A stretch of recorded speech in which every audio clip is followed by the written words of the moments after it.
I love Psyduck, the way he's so confused all the time, the way he has a headache most of the time. Same.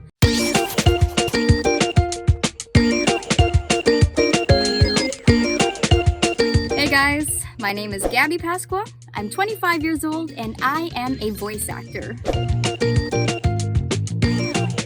I first became a Pokemon fan maybe around 3rd or 4th grade when my cousin lent me this cartridge over here.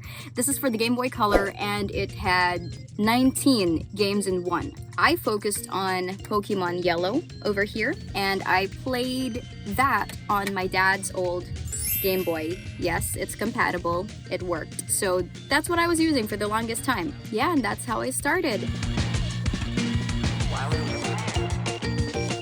First of all, my first favorite, number one, like top of the list, is Snubbull. A lot of people don't like Snubbull because of how ugly they say Snubbulls are. I think Snubbulls are adorable, especially if you watch them in the anime, which is why I put ribbons on mine. Shout out to that. Look at how grumpy it looks. Second favorite would have to be Psyduck. I have a lot of Psyduck stuff. I mean, I don't have a lot of Psyduck plushies, but I have a lot of tinier Psyduck. I love Psyduck, the way he's so confused all the time, the way he has a headache most of the time.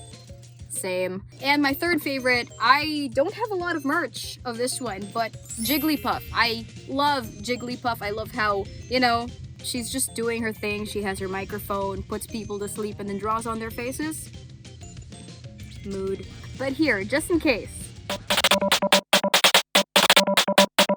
My most memorable experiences was when Pokemon Go came out. This was the time when everyone was on their phones, but they were outside, they were going around catching Pokemon left and right, and I think this was not my experience, but I witnessed this. We were in the car one time, and my brother saw a Dragonite, and he was trying so hard to catch it, but my dad was driving and he was going at a fair speed, but because the car was moving and the Pokemon usually are tied to one location, and if you're in a car, you have to catch it before you go. My brother's game crashed and he couldn't get the Pokemon and he was so frustrated about it.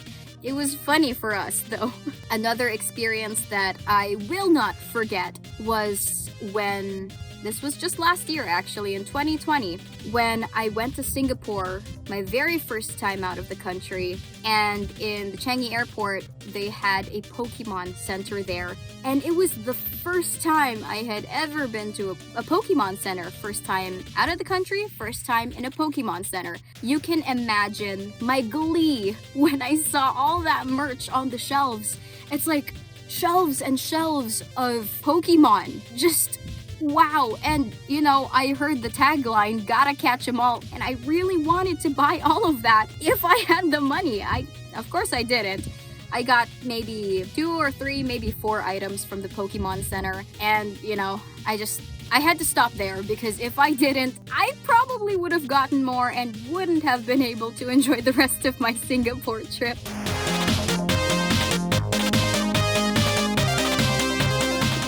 Okay, so because this is an accumulation over the years, I can't really give an exact figure because as someone who goes to cons and as someone who is a bit of a hoarder and a collector, it's a lot. From the games to the dolls, I have accumulated a lot of stuff.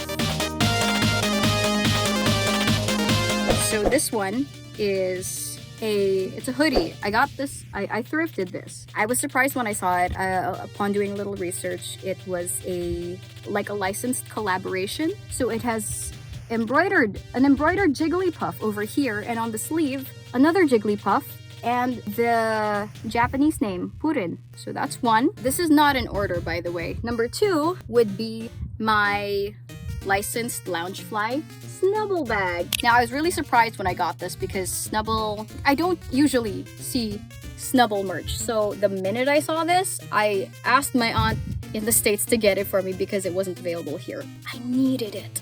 And number 3, you might be a little surprised by this because you'd think it wasn't so significant, but it is from a capsule toy of this Pokemon called Finian. And the reason why I love this one so much is because it's the size of my fingernail, like my pinky nail. It's tiny.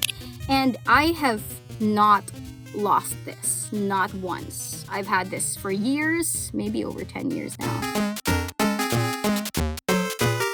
As someone who grew up with this fandom, you can see how it's changed, like the sheer amount of Pokemon that there are now compared to the first 150. It's just mind-blowing how the developers can come up with all of this. I guess in terms of the games, it's gotten a little more competitive than I last observed. I mean, it could have been this way this whole time, but I was focused on how I played the games and enjoyed it. To be completely honest, I don't have as much merch as I did when I was a kid, mostly because I'm not sentimental and I had to get rid of some toys. I kind of feel bad for that now, but I had a lot of Pokemon dolls before. Because I was a kid whose love language was giving gifts, the minute someone was like, hey, I like that Pokemon. Actually, they didn't even have to ask. If I thought you were a friend, I liked you enough, here, have my Pokemon. That was me. Like, I had a Pokédex before, and I gave it away. Kind of regret that now, because it would have been a great collector's item, but yeah, it is what it is. I do have this, though. It's a power bank, just so you know. That's it.